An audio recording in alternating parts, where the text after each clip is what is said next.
Ever since I built my first underground base, I've seen lots of comments asking how you can expand them. So in this video, I'm going to show you 5 ways that you can expand your underground base, using examples from bases that many of you have already built in your own worlds. I really hope you enjoy the video, and feel free to leave any feedback in the comments section below. The first idea I'm going to show you is adding a new room onto your base. This is really easy to do. All you need is a wall that you can add a doorway in and build from that. For this example, I'm using the side walls in the underground house. So I'm clearing out what we had in the wall, and then I'm going to dig in between the columns that we already have here to make a 2-block wide doorway. I'm also digging down a couple of blocks as I don't want this room to be visible from the surface, so the underground house still looks the same from above. Once the entrance to the room's marked out, start digging to the sides and back a bit to create your room. You can make this as big or as small as you want. Just watch out for any of the walls from the rest of the base. We don't want to end up digging through them and making a hole.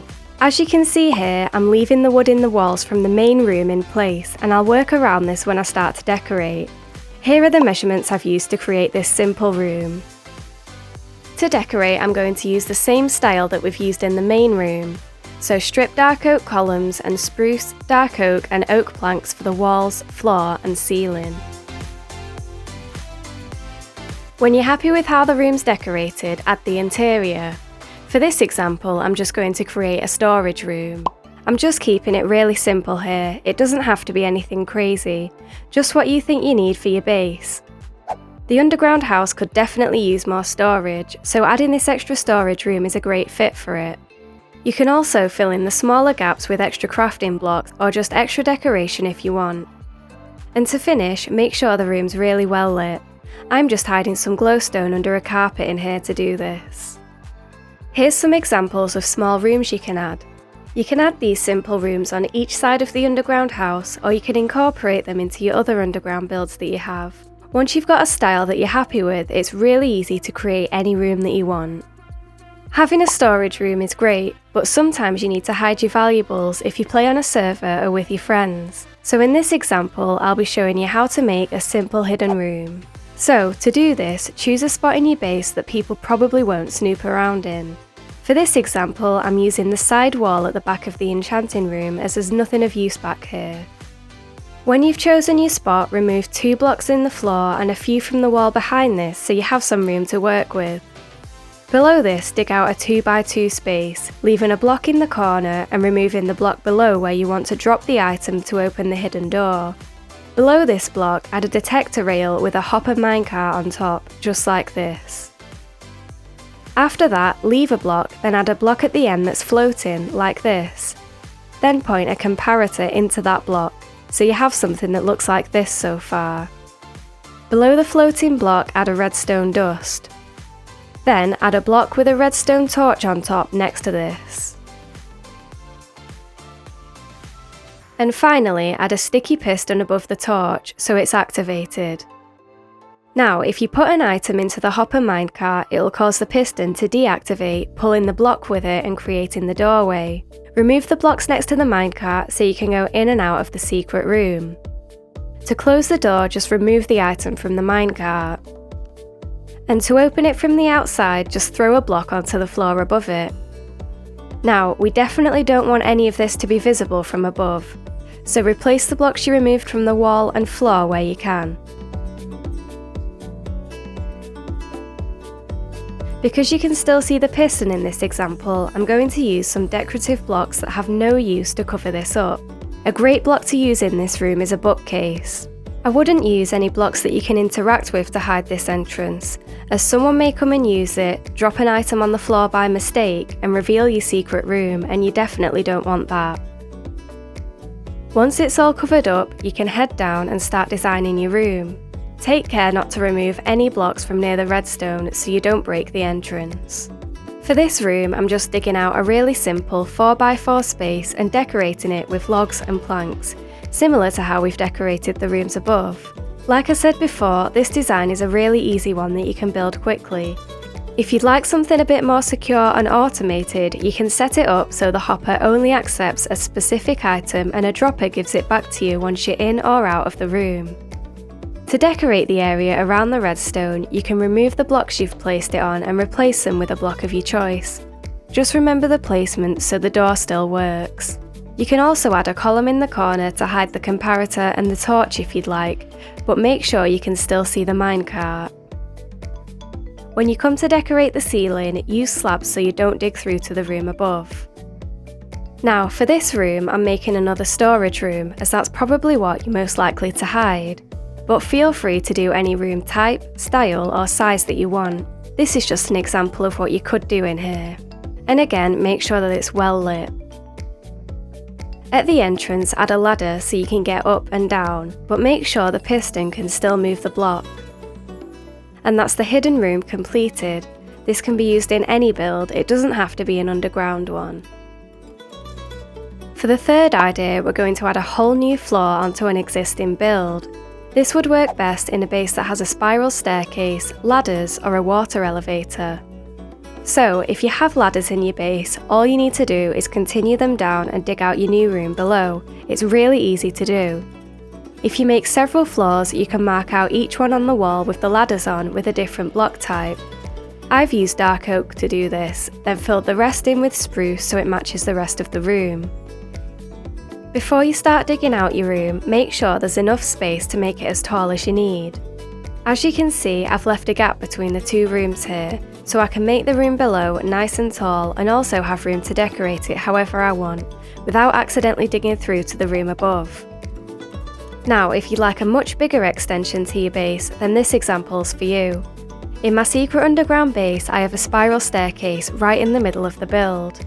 Firstly, I'm going to remove the water so it doesn't end up spilling out everywhere. Now I'm going to start continuing the spiral staircase down in the exact same way that we did above. So for this, it's 3 steps on each side, turning to the left each time as you go down to create the spiral. I'm also going to use the same blocks on the stairs so that it all flows nicely. For the length of the staircase, I'm going to make it the same length as the stairs that go from the floor to the ceiling in the main room. So this means the staircase will turn around 11 times. Now that the staircase is done, I'm going to copy the exact layout of the base above, so we're doubling it in size. If you'd like a really in-depth tutorial of how you can build this base, then click the info card or the link in the description. All I'm doing here is an exact replica of what I built in that tutorial. You can use this method for your own base design too. It works best with a spiral staircase or ladders, but you could also add a staircase in an empty wall in your base and add another floor that way too. Again, it's completely up to you how you want to design your base. You can also change the shape of the room to make it much more spacious and use it for farms, a villager trading hall, or even turn it into a multiplayer base and have a new floor for your friends to use. As you can see here, I've doubled the size of the base and there's even room below to add more floors if that's what you wanted. Now we're going to get a bit more practical. So for this next tip, we're going to add a rail line into the underground base. To do this, I'm going to find a wall that we can clear to make room for a doorway leading into the rail line. For this example, I'm clearing out a 3x3 space and coming down by a block, so we'll step down into the tunnel. When you've marked out your entrance, start digging back to create your tunnel. It doesn't have to be huge. I've chosen to do 3 blocks across so the rails can go in the middle and there's space on either side of you. At the front, I've made it slightly larger, just to differentiate between the tunnel and the entrance. Then I'm adding the steps leading into here. At the side, we're going to have the starting point of the rail.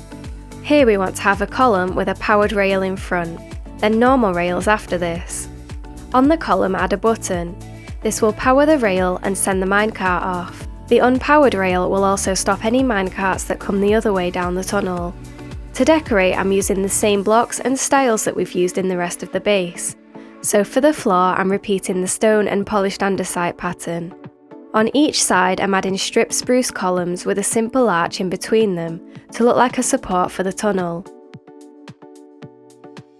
And for lighting, I'm hanging a lantern from the middle of the arch. Then for the walls and ceiling, I'm using oak planks and spruce, just like we have in the bedroom. This method is very similar to what we did when we added the extra rooms onto the underground house. If you don't want a rail system, then you could always add extra rooms onto the base instead. You can also expand your base to make room for your friends, who might want to join in or even connect their base to yours. For the tunnel, again I'm using a 3x3 area and I'm carrying on the style from the entrance down here too. For the walls, I'm leaving a 4-block gap, then placing the stripped spruce columns with the arch on the 5th block and hanging another lantern. In the space between, I'm just filling it in with oak planks. For the ceiling, I'm using stone bricks to make the tunnel look a bit sturdier. Now, on the wall outside, I'm going to add the stripped spruce columns on either side, with the arch in between them again, instead of leaving it looking empty. For the rails, I'm going to place a powered rail between the stripped spruce logs and use normal rails between those. To power the rail, you can just place a redstone torch below the block that the rail's been placed on. Now repeat this pattern for as long as you need to. I've spaced the powered rails apart by a few blocks to save on resources a bit. It can get very expensive making powered rails, but you only need to place them every now and then to keep your speed up. The whole rail doesn't need to be powered. You can use this rail to connect to different parts of your world, your friend's base, and you can even use it to send messages or items to your friends using a minecart with a chest in it. The final idea of how to expand your underground base is by expanding your mineshaft to include a mining hub. For this example, we're back in the bunker, using the mine entrance that I put at the back of the farm room. So, like you would with any mine, start digging out your staircase. I've chosen to make mine 3 blocks wide so we have plenty of room to move around down here. Go down by a few steps, I've done about 7. For the first section you can make it look nice by adding stone brick stairs and tidying up the walls, but this is optional. When you've dug out your first section, what I like to do is create a small room and split the staircase off to the sides. So here I've decided to start going down to the left, but in the room that we made we still have space to go down to the right and straight on. Now, when you feel like you've dug down far enough, create a larger room. This is a space you can use as a hub while you're down here to store your items or smelt any ores that you might have found. Again, in this room I've marked out spaces on each wall for more staircases, but I've also left room in the corners for furnaces and storage. To make this room stand out, you can add different lighting such as lanterns and decorate a bit. Like making a pattern in the floor or on the walls so you know straight away that this is your mining hub. You can make several of these hubs, it doesn't have to be the only one. They can be very useful when you've been strip mining or found a cave and have a full inventory but aren't ready to go back to the surface yet.